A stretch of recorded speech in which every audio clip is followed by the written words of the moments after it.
45 from Srimad Bhagavatam today. So before we start, let's do the Mangalacharan prayers.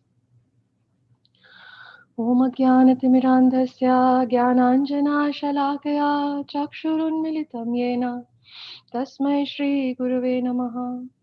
Shri Chaitanya Manobhishtam Sthapitam Yena Bhutale Swayam Rupa Kadamahyam Dadati Swapadantikam Vandeham Shri Guru Shri Yuta Padakamalam Shri Gurun Vaishnavamscha Shri Rupam Sagrajatam Sahagana Raghunathanvitam Tam Sajivam Sadvaitam Savadhutam Parijana Sahitam Krishna Chaitanya Devam Shri Radha Krishna Padan Sahagana Lalita Shri Vishakhanvitamscha He Krishna Karuna Sindhu Dinabandhu Jagatpate Gopesha Gopika Kanta Radha Kanta Namostute Tapta Kanchana Gaurangi Radhe Vrindavaneshwari Vrishabhanu Sute Devi Pranamami Hari Priye Vanchakalpatarubhyascha Kripa Sindhubhya eva cha Patitanam Pavanebhyo Vaishnavebhyo Namo Namaha Jai Shri Krishna Chaitanya Prabhu Nityananda Shri Advaita Gadadhara Shrivasadi Gaura Bhakta Vrinda Hare Krishna Krishna Krishna Hare Hare Hare Rama Rama Rama Hare Hare. And we'll also do the Srimad Bhagavatam invocation prayers before we start. Om Namo Bhagavate Vasudevaya. Om Namo Bhagavate Vasudevaya. Om Namo Bhagavate Vasudevaya. Narayanam Namaskrityam Naram Chaiva Narottamam Devim Saraswatim Vyasam Tato Jayamudiraye Shrinvata Swakatha Krishna Punya Shravana Kirtana Hridayantah Soya Bhadrani Vidunoti Suratsatam Nashtaprayeshu Abhadreshu Nityam Bhagavat Sevaya Bhagavati Uttama Shloke Bhaktir Bhavati Naishtaki Krishnaya Vasudevaya Devaki Nandanaya Cha Nanda Gopa Kumaraya Govindaya Namo Namaha. Okay. I'll share my screen so that we can go over the verse for today and we'll recite it a few times. Share screen. Is it visible, Prabhuji? Yes, Mataji. Okay. So 1.8.45.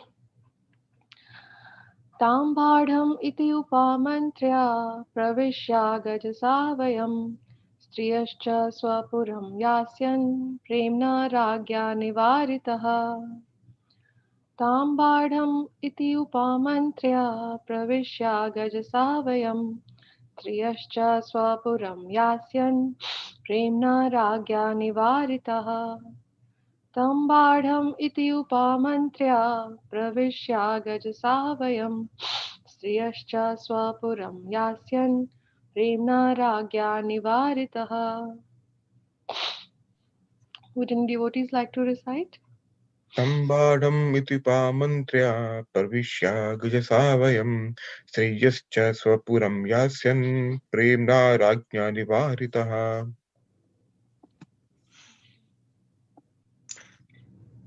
Tambadam iti upamantriyam pravishya gajasahvayam striyascha swapuram yasyan premna rajna nivarita. Thank you, Prabhuji. Thank you. Tambadam iti upamantrya pravishya gaja sadvayam striyascha swapuram yasyan premna ragna nivarita. तं पदं उपामन्त्रया प्रविश्य साह्वयं स्त्रियश्च स्वपुरं यस्यान् प्रेम्णा रच्न निवर्तितः हरे Krishna Thank you.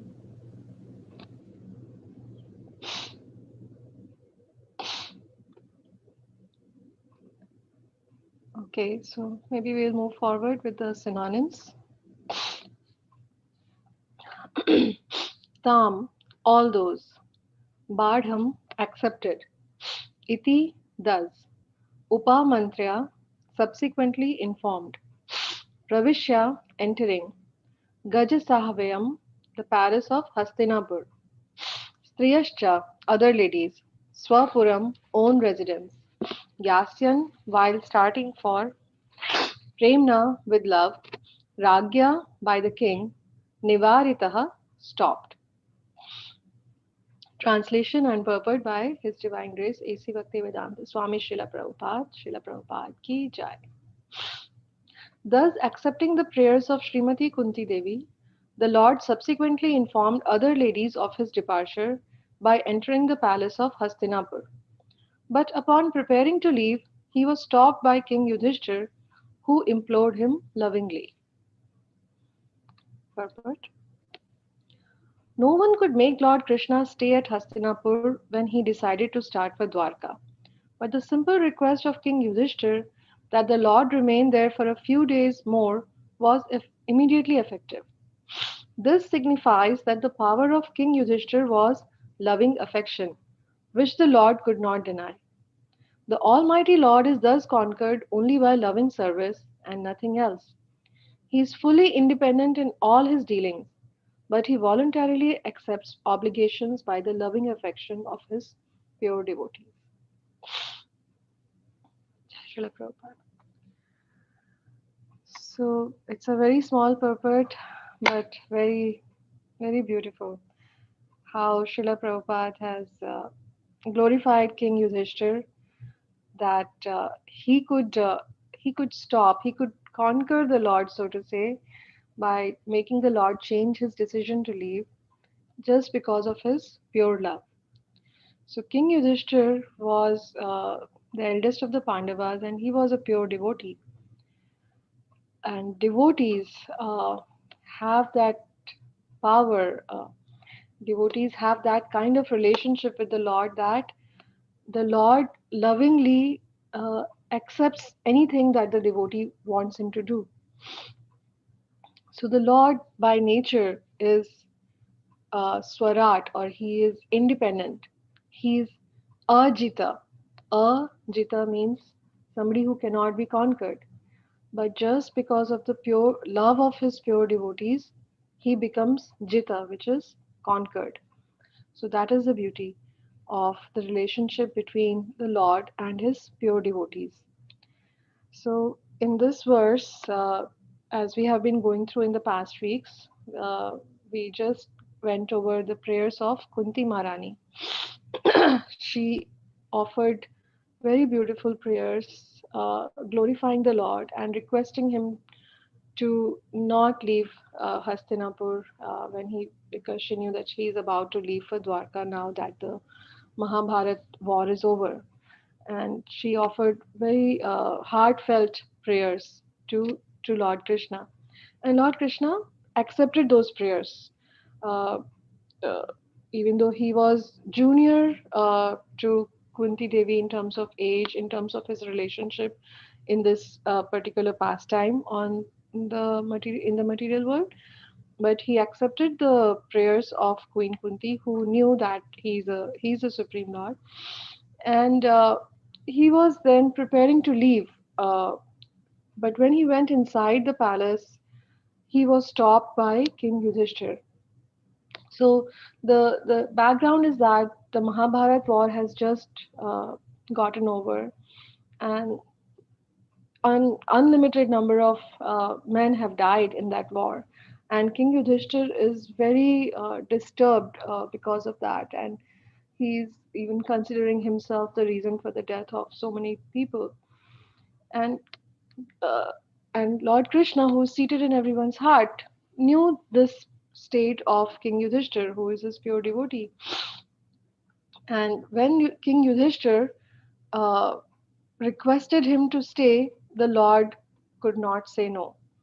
Even though nobody can change what the Lord wants to do, he's fully independent, he's not under the control of anyone by design, he is the Supreme Lord.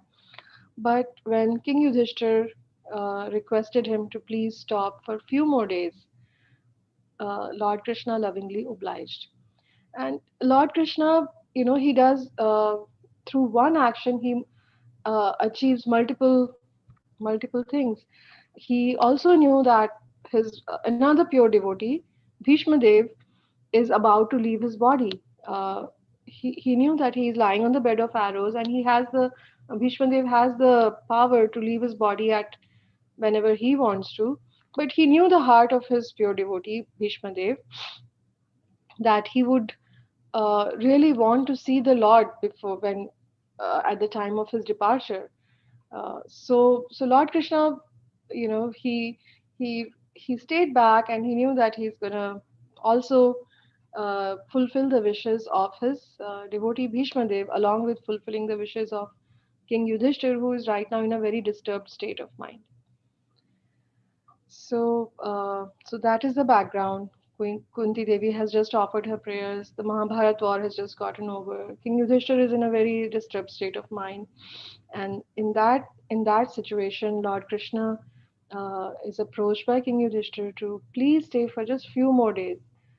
In fact, the pure devotees, they hanker for just even one moment, just 1 second more, one moment more.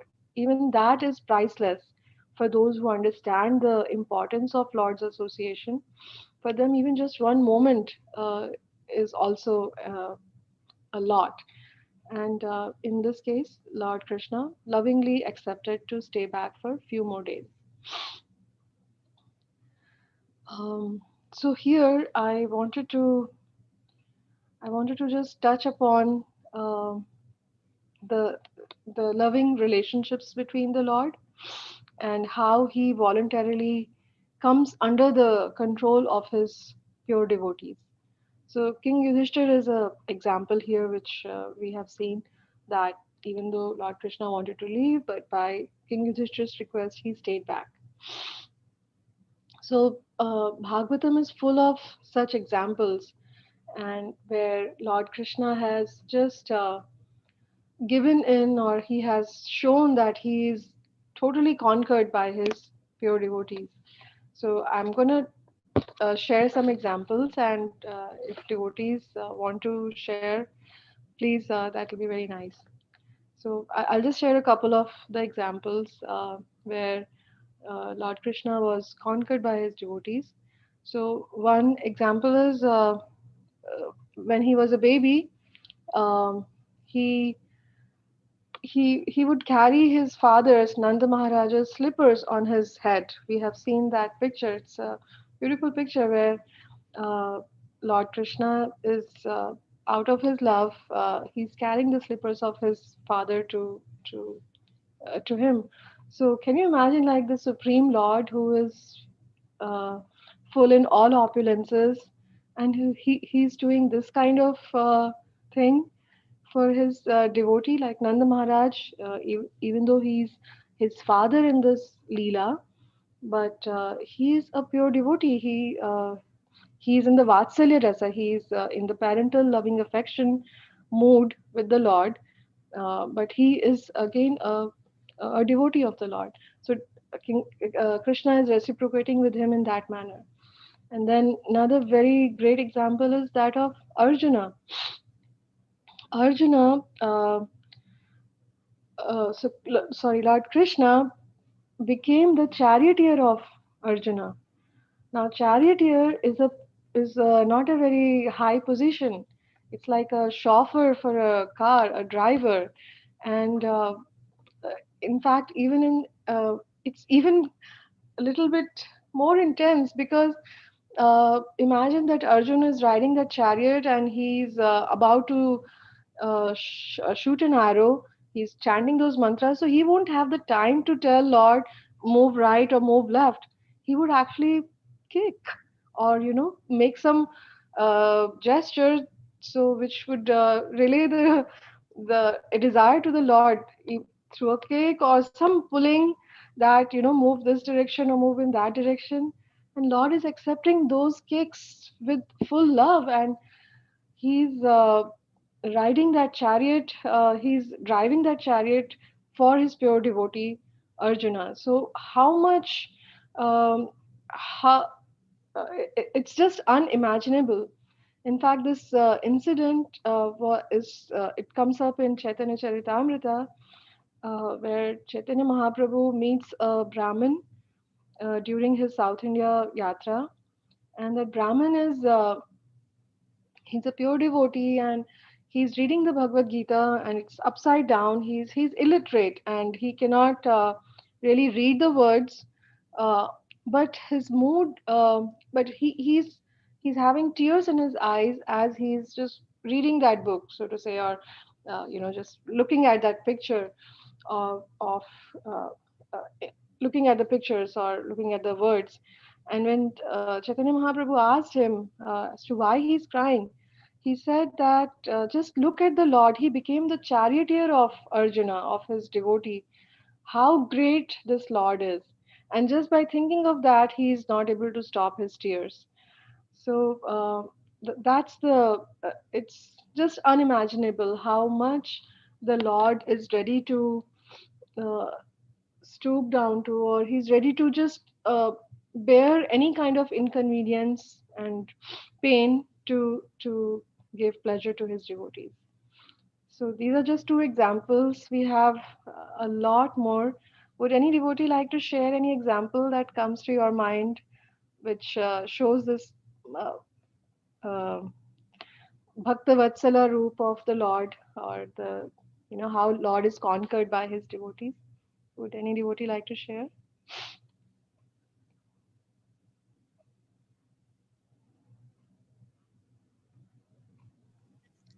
One thing that comes to my mind is him accepting the rotten puffed rice from his friend Sudama, right? Yes.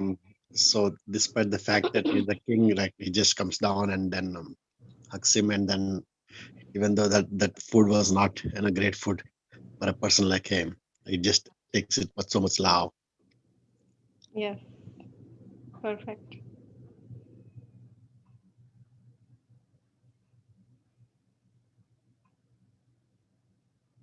Any other example, devotees? I remember the it's very small pastime, but about Krishna going to Vidura's house, Yeah. and Vidurani actually gives him gives Krishna the banana peel instead of the banana, but he eats with relish just because of the love of his devotee. Yes. Yes. Very nice. And the other thing also that comes to mind is I think when Durvas Muni comes, um, and then there is no food left over. I think Krishna takes the last bit of that already eaten food. So everybody ate it. I mean, all Pandavas and Draupadi ate it, and despite the fact he just takes the last bit just to ensure that his devotees are taken care of and they don't get the wrath of Durvas Muni. Yes, Prabhuji. So Krishna shows how he protects his devotees uh, through this pastime as well.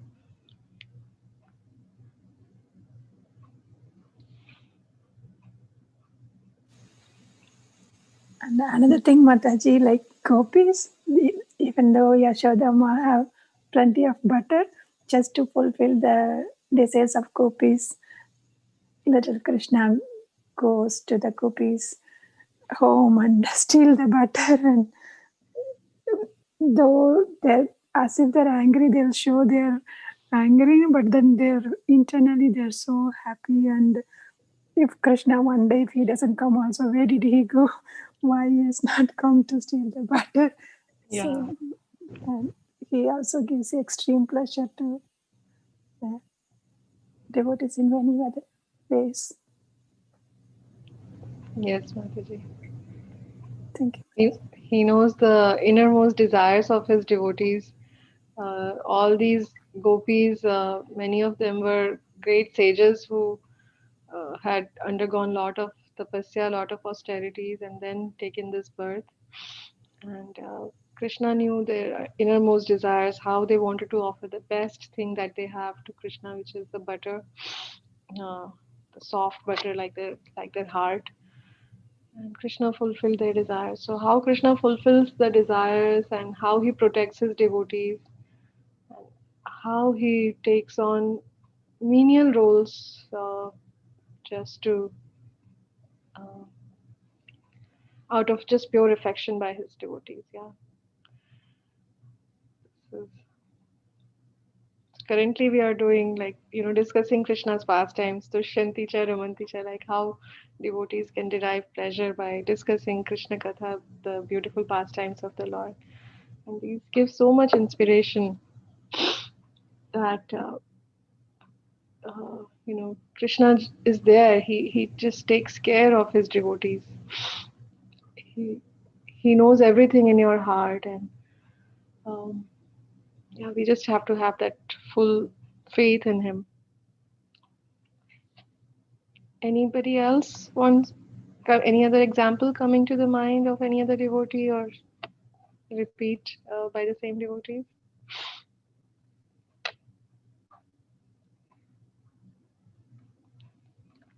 So maybe I'll share a few more which I prepared. I went listened to some lectures and read up some things. So one very common one is commonly known one is the Damodar Lila, which we are right now in the Kartik month, and in that how Krishna shows that he gets bound by Mother Yashoda, and in the description we read that uh, of that Leela we read that Krishna, who cannot be bound by anyone, he is unconquerable. Who can bound Krishna? Within the body of Krishna lie all the universes and everything. So they are unbounded. So by definition, how can you bound something which is unbounded? But just because of the pure love of his devotee, who is Mother Yashoda, Krishna agrees to get bound. Otherwise, can you imagine, like, how could she ever tie a rope and, you know, constrain Lord Krishna? And also in that pastime, how Mother Yashoda is running behind Krishna with a stick, and Krishna is fearful of that stick in his mother's hand. Although fear personified is afraid of Krishna, but that same Krishna is showing fear. He's exhibiting, fear of that stick in his mother's hand. So that again, it shows how the unconquerable Lord gets conquered by his devotees. So that is one example. And another one from Bhagavatam is about the story of Ambarish Maharaj. And I would like to share my screen once again and show that verse. And it was such a powerful verse where the Lord says that he's paradhin. Paradhin is a Sanskrit word which means that you are totally under the control of his of another person. And it was a powerful word which Lord Krishna mentions, Lord Narayan in that case, who is none other than Lord Krishna. Let me share my screen again. So this verse, it's visible, Prabhuji? 9.4.63? Yes, Mataji. Yeah. Nice. So this is from Canto 9, Chapter 4, verse 63, and this is in the pastime of Ambarish Maharaj. Ambarish Maharaj, as most of you know, again was a very pure devotee of the Lord, and he was a great king, and at the same time he was a great devotee. Uh, and he was utilizing everything that he had in the service of the Lord. In fact, out of the 9 processes of devotional service, when we try to give examples of devotees who are exhibiting those 9 processes of devotional service, Ambarish Maharaj is quoted as one of the examples for uh, uh, Atma, for full surrender, Atma Samarpan to the Lord. He utilized every limb of his body and every senses in the service of the Lord. So, such a pure devotee.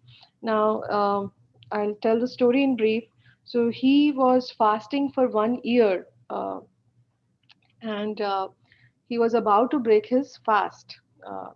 And at that moment, Durvasa Muni, as Ravi Prabhu shared the example how Durvasa Muni went to Pandava, similarly, Durvasa Muni came here to the palace of Ambarish Maharaj. And as per the custom and as per the etiquette, Vaishnava etiquette, uh, Ambarish Maharaj offered all his respects and requested Durvasa Muni to also have prasadam, but he wanted to first go and take bath.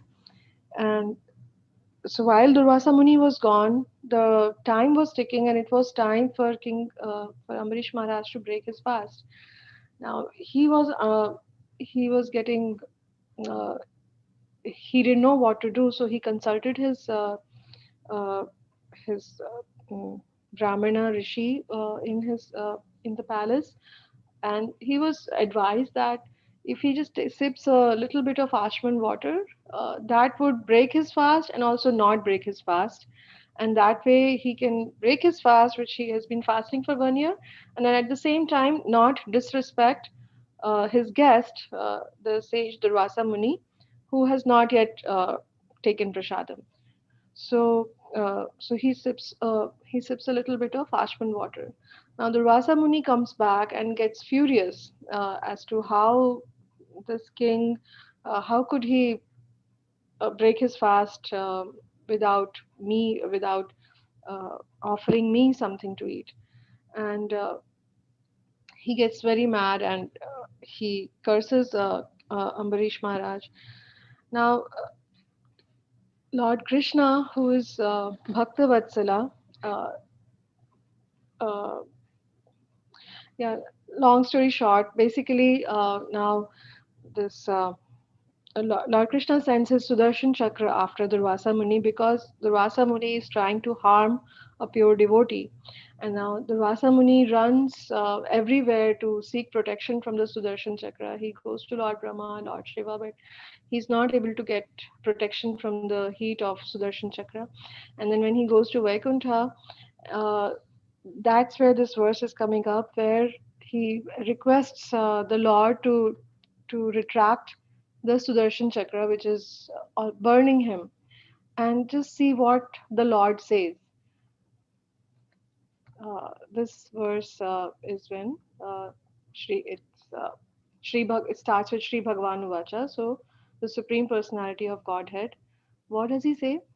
Shri Bhagavan Uvacha, Aham Bhakta Paradhino He aswatantra tva iva dvija sadhubhir grasta hridayo bhaktir bhakta janapriya. So the keywords here are bhakta paradhino. He is paradhin. He is under the control, or he is dependent on the will of his devotees. And aswatantra. Swatantra means somebody who is independent, and aswatantra is not independent. Let's read the translation. The Supreme Personality of Godhead said to the Brahmana, I am completely under the control of my devotees. Indeed, I am not at all independent. Because my devotees are completely devoid of material desires, I sit only within the core of their hearts. What to speak of my devotee?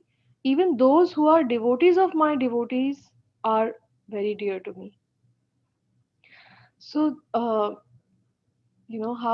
the Lord is saying that He's completely under the control of His devotees. It's not a secret. He's just saying that uh, out loud over there. That you may think that I am the Supreme Lord, but there is somebody who is above me, who is my devotee. And that Lord is not at all independent. I mean, this is like a paradox. We think that Lord Krishna, he's the supreme Lord, which means that he is all powerful and he can do anything that he wants, but he himself says that I am not at all independent. And uh, he is under the control of his devotees. So, who are these devotees that he is referring to? These are the ones, these are the pure devotees who have completely surrendered to the Lord. So, when we normally think of surrender, it's not the surrender which the prisoners do to when they are defeated in a war, or in a very grudging mode or not in a happy mode. But this is a loving surrender to the Lord. So the devotees, when they surrender themselves fully to the Lord, they actually become even higher than the Lord. So it's a completely opposite thing that happens. You are surrendering to someone, but you don't become their slave, or you don't become their inferior to them. It's actually the total opposite. When you surrender to the Lord says that you become the controller of the Lord. So this is a very big mystery, and of how Lord Krishna reciprocates with his devotees, that through their surrender they actually conquer the Lord, they become greater than the Lord, and Lord comes willingly under the control of his devotees. And also one line here was very touching, where he says that, "What to speak of my devotee? Even those who are devotees of my devotee are very dear to me." So it's not just that you surrender to the Lord and that's the only process. If you serve or if you surrender to a devotee of the Lord, even that pleases the Lord very much. In fact, in ISKCON, Lord Chaitanya Mahaprabhu has given that word, that phrase which we use a lot, dasanudas. So das is somebody who's a servant, and dasanudas means you are the servant of the servant. So we are all aspiring to become the servant of the servant of the servant of the devotee of the Lord. So ISKCON is creating all those servants of the servants. That's what we are being inspired to become. In fact, initially when I came into Krishna consciousness, into this family of Srila Prabhupada, that the word servant was a little uh, was was hard hard to accept for a person who's so uh, person like me, who is fiercely independent and you know uh, with all my vanity. But how how we are how I was brought up, and through this culture, it is unimaginable, like how we all aspire to become servants. While growing up in India, especially, when you use the word servant, it's like somebody who is your order carrier. You give, oh, bring me this, bring me that, or he or she is subordinate to you, and it's not a very high position that we think of. But here, we all aspire to become servants, and not just servant, but servant of the servant, or servant of the servant of the servant. So like, as much lower you can go down, that much higher you are considered, or that much higher you are encouraged to aspire for. So when you become the servant of the devotee, Lord himself says that you become very dear to the Lord. So this is one example, and maybe we can read a little bit more in this purport. Yeah.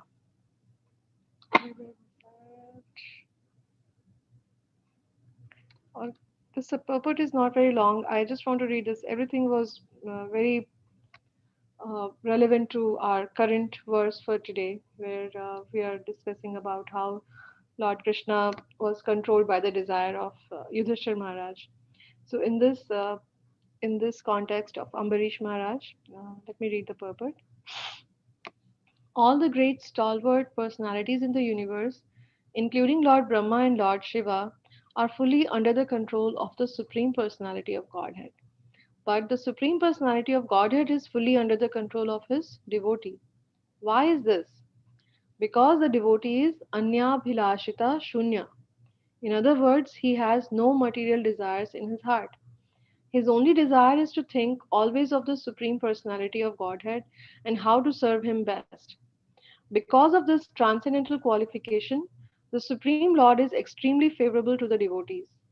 Indeed, not only the devotees, but also the devotees of the devotees. Srila Narottam Das Thakur says, Chhadiya Vaishnava Seva Nistara Payeche Kiba. Without being a devotee of a devotee, one cannot be released from material entanglement. Therefore, Chaitanya Mahaprabhu identified himself as Gopi Bhartu Pada Kamalayor Dasa Dasanu Dasaha. Thus, he instructed us to become not directly servants of Krishna, but servants of the servant of Krishna, Dasanudas. Devotees like Brahma, Narada, Vyasadeva, and Shukadev Goswami are directly servants of Krishna, and one who becomes a servant of Narada, Vyasadeva, and Shukadev, like the six Goswamis, is still more devoted. Srila Vishwanath Chakravarti Thakur therefore says, Yasya prasadat bhagavad prasado. If one very sincerely serves a spiritual master, Krishna certainly becomes favorable to such a devotee. Following the instructions of a devotee is more valuable than following the instructions of the Supreme Personality of Godhead directly. Okay. And there was one more example, actually, a few more examples about the same mood of Lord Krishna, his Bhakta Vatsala mood. I had copied, there's one more verse. Actually, there are so many, but there are these beautiful prayers by Lord Brahma in the 10th canto of Srimad Bhagavatam, chapter number 14, verse number 3, where there is one very commonly quoted fragment which Srila Prabhupada has quoted many times. So, oh, I stopped the sharing. Shouldn't have shared the screen. Yeah. So we'll quickly read this one also. 10.14.3, where the fragment which Srila Prabhupada has quoted many times comes in the last line of the verse. Ajita jito api asi. Uh, like we were talking about, ajita means somebody who cannot be conquered, who cannot be won over. And jito means somebody who can be conquered. Let's read the translation. So it basically means that one who is ajita, who is unconquerable, also becomes conquered. And let's read what these are the prayers of Lord Brahma to Lord Shiva after the Brahma Vimohan Leela, and he's offering. This is one of the prayers that he's offering. So I'll read the translation. Those who, even while remaining situated in their established social positions, throw away the process of speculative knowledge and with their body, words, and mind offer all respects to descriptions of your personality and activities, dedicating their lives to these narrations, which are vibrated by you personally and by your pure devotees, certainly conquer your lordship. So, so far it was about who those devotees are, and what do? They conquer Lord Krishna. Although you are otherwise unconquerable by anyone within the three worlds. Three worlds. So devotees certainly conquer Lord Krishna, who is otherwise unconquerable by anyone within the three worlds. So Lord Brahma is offering this prayer, which is signifying, which is mentioning the same point. And then there was another place where similar sentiment was mentioned in Bhagavatam, and I just got few references. There are so many more all throughout Bhagavatam where devotees are offering these prayers or proclaiming this fact about Lord that although he is unconquerable, but he gets conquered by the love of his pure devotees. So this one is from Canto 6, chapter 16, verse 34, where Chitraketu is saying this verse. So we'll just read the translation. Chitraketu said, O unconquerable Lord, although you cannot be conquered by anyone, you are certainly conquered by devotees who have control of the mind and senses. So, again, same thought. Unconquerable Lord, but conquered by the love by his devotees. They can keep you under their control because you are causelessly merciful to devotees who desire no material profit from you. Indeed, you give yourself to them, and because of this, you also have full control over your devotees. So it's a mutual relationship. The devotees give themselves fully to the Lord, and the Lord gives himself fully to his devotees. So, such a beautiful position to be in, as a pure devotee. You have that total reciprocal, loving relationship with the Lord. You love him with all your heart, and the Lord loves you with all his heart. Um, so, yeah, some more examples. How another one great example is about our own Srila Prabhupada. How Lord Krishna helped him throughout his uh, throughout his Leela, Srila Prabhupada's pastimes in this material world. Uh, Lord Srila Prabhupada's life is a great example of how Krishna's direct intervention and Krishna's protection and Krishna's reciprocation with Srila Prabhupada. Maybe we can again have some discussion here. There are so many pastimes of Srila Prabhupada. How he received that reciprocation from Lord Krishna.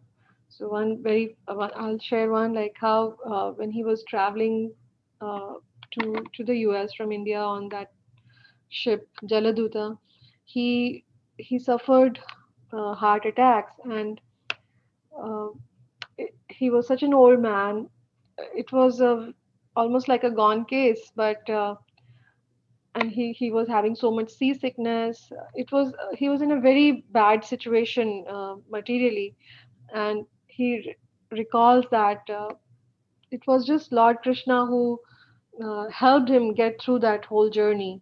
It was just like Krishna was on the steering wheel of that ship, and he was taking full care of Srila Prabhupada so that Srila Prabhupada could come here and deliver his message. It was direct, yeah, care by Lord Krishna to Srila Prabhupada, which he experienced. So would any other devotees like to share any other stories of how Srila Prabhupada experienced that loving reciprocation from Lord Krishna? Anything that comes to your mind?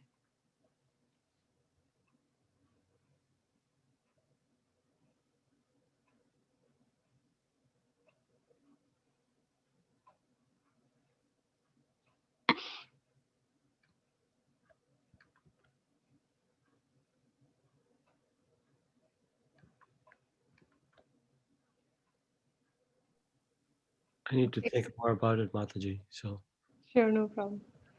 So, couple more examples that I had thought about was one was about the building of the Juhu temple, which we can read about in Srila Prabhupada's Leelamrita.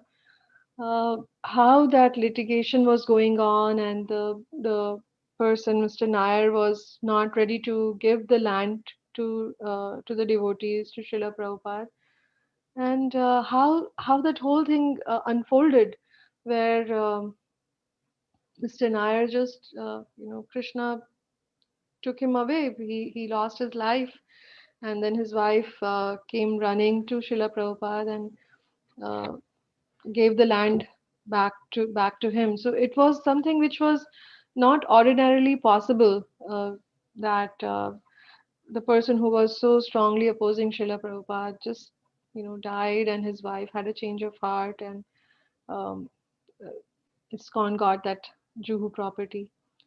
And so that was one instance. And also, not just one instance, but the whole history of Srila Prabhupada's movement. How can you even imagine that such an old person who's coming to an alien land with no support, no money, could create a worldwide movement all over the world. He created. He he just created so many things. He established temples. He initiated so many disciples, and he could change people's heart. People who had not even known about Lord Krishna. It is so hard to even convince a person who already knows who Lord Krishna is about, to tell him you already that you don't even have to set the full context uh, about Lord Krishna, and then you can share more. But if you have to tell a complete stranger about Lord Krishna, and I have tried to do this and have failed miserably, so it's something by experience I can say that if somebody has no idea about Krishna and then you're telling that person for the first time, and so Srila Prabhupada was in that situation. He was talking to people, sharing about Krishna to those people who had no idea, and those people were so touched and they surrendered their lives to Srila Prabhupada. And we can see we have so many disciples of Srila Prabhupada who are, still in the movement, and after 40 years and 40 plus years, uh, just through that little association that they had with Srila Prabhupada. So how he was able to transform so many lives and create so many Vaishnava devotees all over the world. This is nothing but the intervention of Lord Krishna. How Lord Krishna fulfilled his desires and used Srila Prabhupada as an instrument. So some unimaginable and uh, yeah, uncommon reciprocation by Lord Krishna with Srila of Lord Krishna with Srila Prabhupada. Yeah, and there were some more examples that I had noted down. So one was about this Bhakta Vatsala, or on the conquering of Lord by devotees. So some examples were how Lord Krishna became the messenger of Pandavas. He went as a peace messenger before the war, and he went to Kauravas with that messenger. So with that message, so he was like in Hindi or Sanskrit we call it Doot. It's again a very lowly position. Lord Krishna didn't have to do that. They could have just sent anyone as a messenger, but he, out of his love for his devotees, for Yudhishthir and all the Pandavas, he himself took that position of being the peace messenger, and he went to the Kauravas, and the Kauravas, we know what all Duryodhan, he even tried to capture Lord Krishna and things like that. So uh, he took the position of a messenger. Uh, he took that lowly position out of his love for his devotees, and we have also seen how he used to massage Lord Balram's feet. So Lord Balram is again, he's a great devotee of Lord Krishna. He's an expansion of Lord Krishna, but he's in that mood of service to Lord Krishna. And Lord Krishna used to massage his feet. So again, the Supreme Lord is massaging someone's feet. Really? Yes.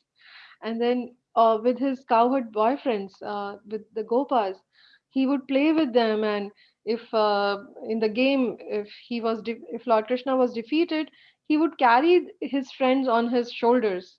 So really, Lord Krishna is carrying somebody on his shoulder, the person, the Supreme Lord. Yeah, that's possible. That's how Lord Krishna reciprocates with his devotees.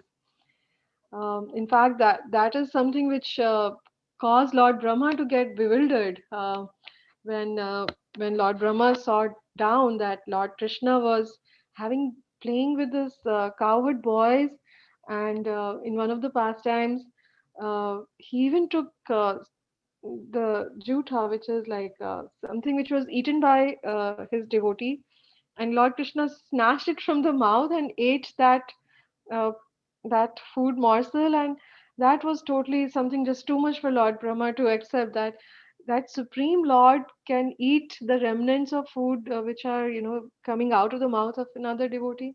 So Lord Krishna, out of his love, can just do just about anything. There are no limits to how he displays his loving affection for his devotees. Um, and what was the other thing that I know? And yeah, another one was how he broke his promise. So he had taken a promise, he had taken a vow that he will not lift weapons in the Mahabharat war. But his devotee, Bhishma Dev, said that he will make sure that Lord Krishna picks up the weapons. So now these are two things which are contradictory. You can either pick up a weapon or you cannot. You would not. And Lord Krishna gave, wanted to uphold the word of his devotee Bhishma Dev instead of upholding his own word. So again, he showed that he's conquered by his devotee. He made the word of his devotee more sacred than his own word, and he picked up the weapon, which was the chariot wheel. And even at the end, when he saved Parikshit Maharaj in the womb of Uttara, he lifted his Sudarshan Chakra, which was again, although the war was almost just about over, but per his vow, he shouldn't have picked up that weapon if he was so much about that, I will not break my word. But when he saw that Uttara needed protection and he knew that Parikshit is in her womb, who is another devotee, he wanted to protect his devotees more than keeping his word, and he sent the Sudarshan Chakra to protect Parikshit. So that was again out of his love, his loving reciprocation with his devotees, that he did he protected them at the cost of breaking his own word. And yeah, so there are few more examples, but maybe we can stop here. Mm, there are a few more references. Maybe I'll just take 2 more minutes and Uh, they are like how we went through a few Bhagavatam verses today, which showed how Lord Krishna is conquered by his devotees. Uh, in Bhagavad Gita, there is one verse which says, this is Bhagavad Gita 4.11, Ye yatha mam prapadyante tam sathaiva bhajami aham. So Lord Krishna says, as all surrender unto me, I reward them accordingly. But the word which is used is bhajami aham.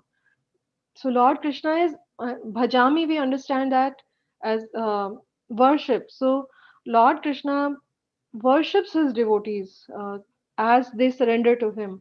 So this is something like which only Lord Krishna can do. And another one was from Brahma Samhita, where Lord Brahma says, Vedeshu durlabham adurlabham atma bhakta.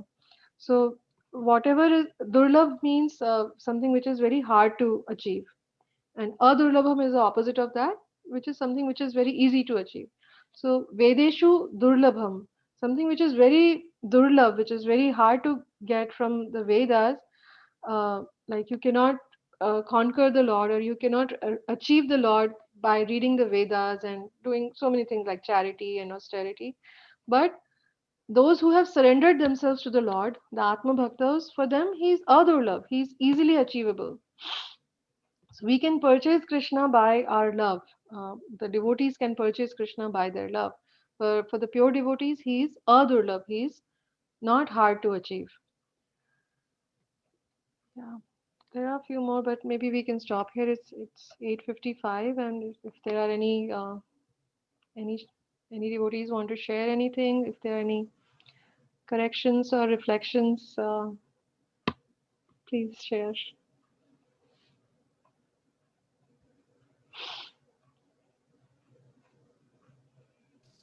Hare Krishna, I just wanted to add one clarification that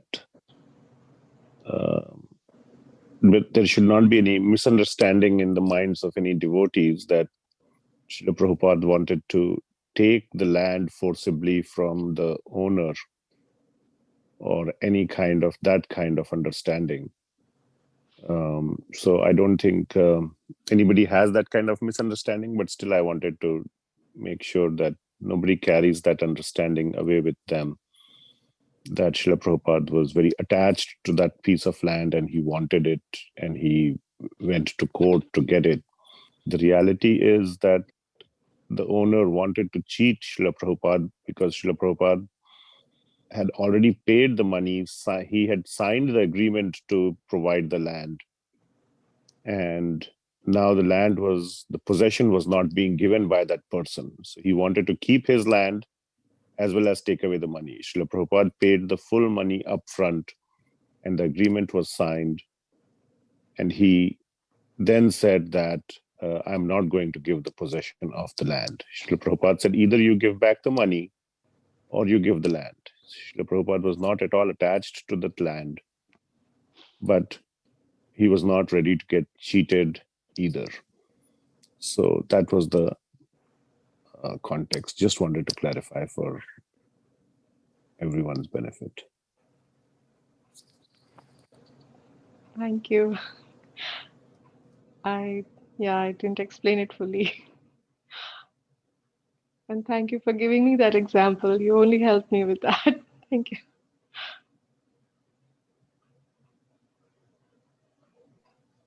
Thank you, Mataji, for the very nice class and all the examples and quotes of key verses from Bhagavatam and Shastras. I liked all the examples and how you pointed out the subtleties and the relationship between Lord Krishna and the mood of dependence, his devotees. So thank you for doing that and transitioning into this section after the highs of reading Queen Kunti's prayers. One thing that came to my mind when I was hearing this was somebody, a devotee, once asked Srila Bhaktisanta Maharaj, in the exchange between Sri Ramananda Roy and Sri Chaitanya Mahaprabhu, our main verse that all devotees relish is Sarva Dharma Pratiyaje Mamekam Sharanam Vraj, right? So we know that when Sri Ramananda Roy quoted that particular verse to Sri Chaitanya Mahaprabhu said,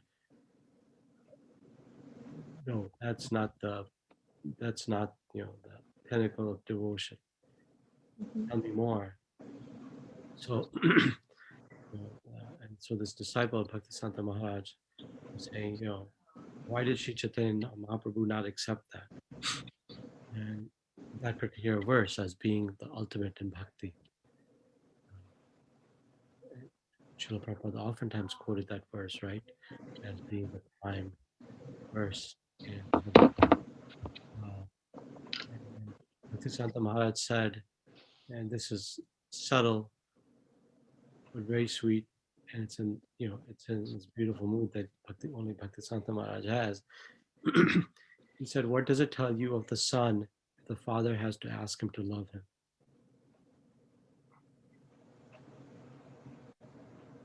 If I'm the father and I'm asking my son to love me, then how can that be the pinnacle of devotional service? And I thought that tells us how Lord Krishna wants so much to have a loving relationship with us, but it's us who are holding back and not, surrendering to him. So we have to somehow develop that spontaneous loving service through obviously sadhana bhakti, but even demonstrating that sincerity is so hard for us because our material conditioning is so strong. Krishna in his incredible mercy is accepting us even though we are at what our current position is. So I thought that explanation by Bhaktisanta Maharaj told us a lot about ourselves. Krishna is always there, always waiting. It's us who are kind of like hiding out and not fully reciprocating with him. Like that Yeta Mam Prapadyante verse that you quoted.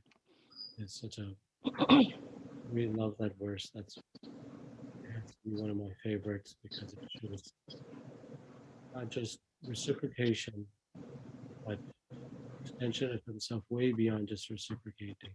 So thank you for sharing these pastimes and these important verses. Thank you, Prabhuji. Can others also ask questions? We have plenty of time. Like most of us, we go to 9 or 9:05. We have plenty of time for the rest of you all to chime in. Thank you.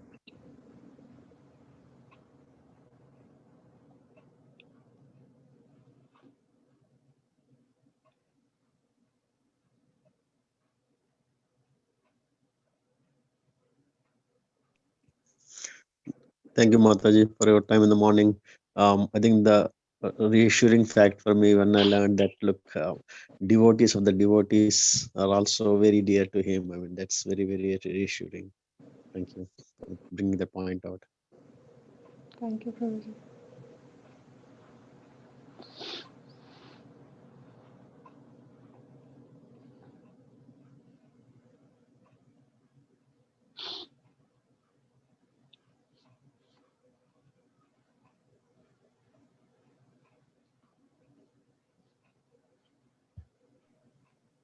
Okay, Mataji. Okay. I'm sure after reading this verse and contemplating it and hearing and reading all the lectures, I'm sure you're in a spirit, on a extremely high airplane right now, relishing this. We all go through that. So thank you for sharing. Thank you, Prabhuji. And wish you a very, very happy birthday, Prabhuji.